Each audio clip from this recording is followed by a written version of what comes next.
What's going on, Shield Brothers and Shield Maidens? This is True for Shields Rest, and today I want to talk about how you can tier up or tier down an adversary stat block within Daggerheart. So let's get into it.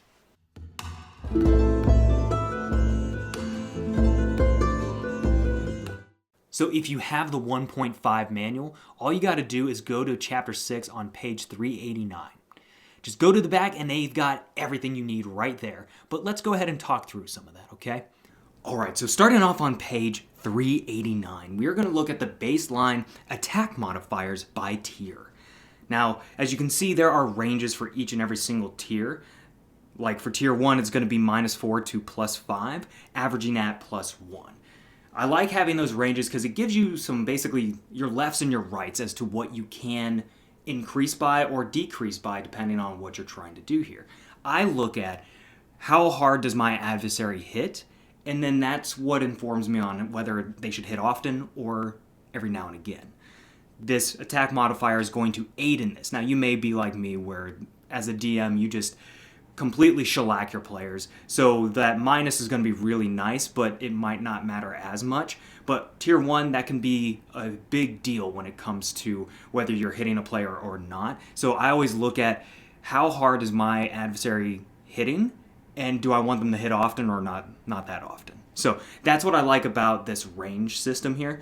It just gives you some options to work with. So weigh that in your mind. You're going to have to test it out a little bit, but weigh how hard and how often do you want this adversary to hit.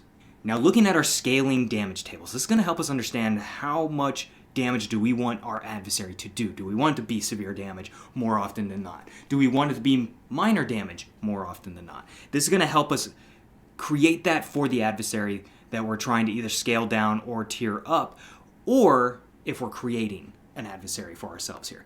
Now, if we're taking an adversary and we're just going to tier them down a little bit, what I like to do is I like to see where does their current damage fall. And then I try to hit that when I tier down. So if I'm seeing, let's say for instance, we're looking at the tier 3 table, and let's say we've got a 4d6 plus 5 major damage situation. That means I'm going to go ahead and look at tier 2 when I'm scaling down to tier 2. I'm going to go ahead and make that a 1d8 plus 3, just because it lines up the same way on those tables, and that should be right about it for a tier 2 situation rather than a tier 3 when I'm going to scale down to that. So that's typically how I look at these tables when I'm trying to tier down or tier up an adversary. So that's a great way for us to be able to quickly do that without having to look too hard at it and think too much on it. Now, looking at our scaling difficulty table, this is going to give us a roundabout idea of what we're trying to do. This isn't spot on, so you can obviously go like 1 or 2 up or 1 or 2 down from what it's saying from tier 1 to tier 2 to tier 3 to tier 4.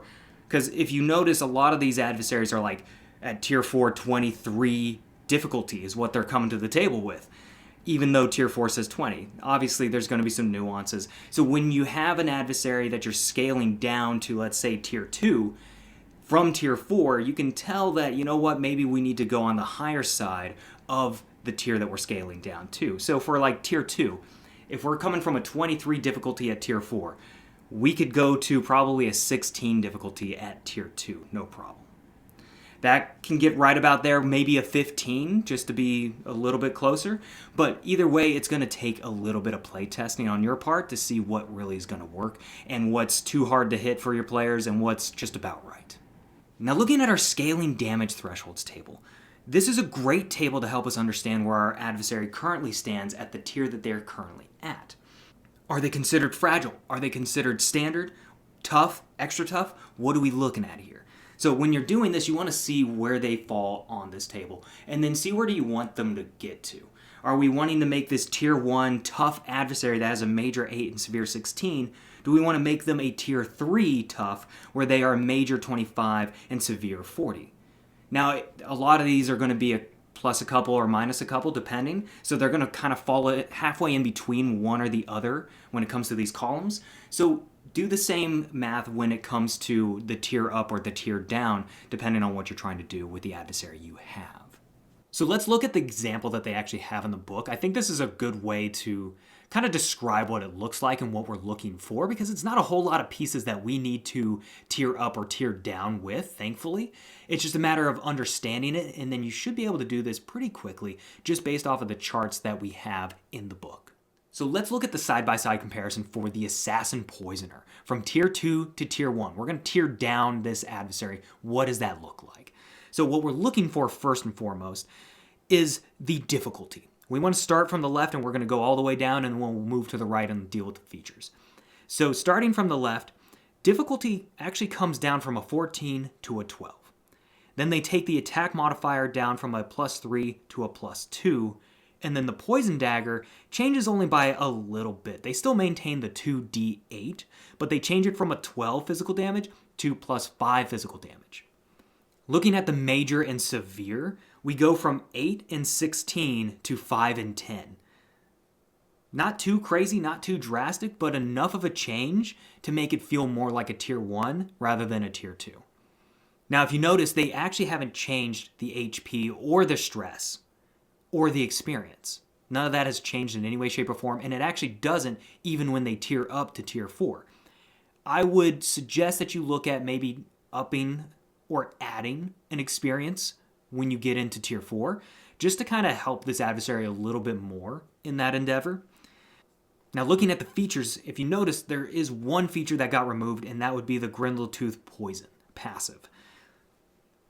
Nothing too drastic here, not a whole lot of change, but it's enough to make it feel not as powerful, not as deadly. That's a great change. That's exactly why we tier down an adversary. However, let's look at what happens when you take it from Tier 2 to Tier 3. The Tier 3 adversary now becomes a difficulty of 16, gaining 2 in its difficulty, as well as having an attack modifier of +4. The Thrown Dagger there changes to a D12, to 2d12 plus 15. That is nuts. Obviously a lot more powerful, as well as its Major and Severe becoming a 14 and a 27. But still, the HP, the stress, and the experience does not change. And if you notice, actually, the features do not change at all. Not even in the text do they change. It stays the same all the way through. So now let's look at Tier 4 from Tier 2. Tier 4 becomes rather drastic indeed, and that is exactly what we want to see for Tier 4. We want them to be that much more powerful. So they become a 19 difficulty with a +5 attack modifier. And actually, instead of it maintaining the D12 for the damage dice, it becomes 2d8 again, but we have +30 physical damage. Now its Major has gone up to 21 and Severe 35. Again, the HP and stress stay the same, as well as the experience. This is when I would consider adding in another experience that might be more combat-based or might be more social-based, if not stealthing or something to that effect. And then when looking at the features, if you notice, we actually gain a feature here at Tier 4 with Stinging Gas. Now, as far as features are concerned in terms of tiering up or tiering down, I don't want to go below 2 features when it comes to my Tier 1s.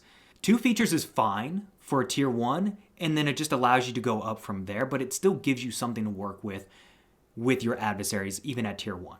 However, you don't want to give your Tier 4 adversaries too many features, because then it's going to be too much for you to handle, and you're going to be managing a lot of different features at that point. However, I wouldn't go above 6 features on a Tier 4 adversary. It just becomes too much to manage and too unruly.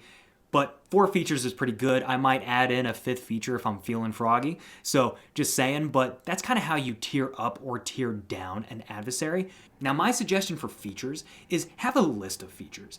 They meant to have it in this manuscript, but obviously that's something that they weren't going to put in here. That's a little too much and not something that was necessary at the time. Though I cannot wait to see what their list of features are going to be in the official rulebook. But at present, we don't have a list of it.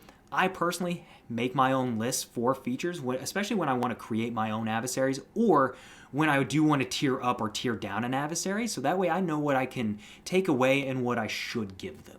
But that's all you got to do to tier up or tier down an adversary, and it's actually really simple. It's just a matter of putting in a little bit of that work to do so, but it isn't that hard, and once you get used to it, super easy. Super easy. It just takes a quick few minutes to do, and You're done in no time. And if you found this video helpful, throw us a like, throw us a comment down below, tell us what's helpful, tell us what you need a little bit more explanation on, let us know down below. And if you have any helpful tips for this kind of situation, go ahead and throw it in the comments below, help the community out. That's what we're here for, that's what we're trying to do. So, until the next one, y'all, keep that shield wall strong.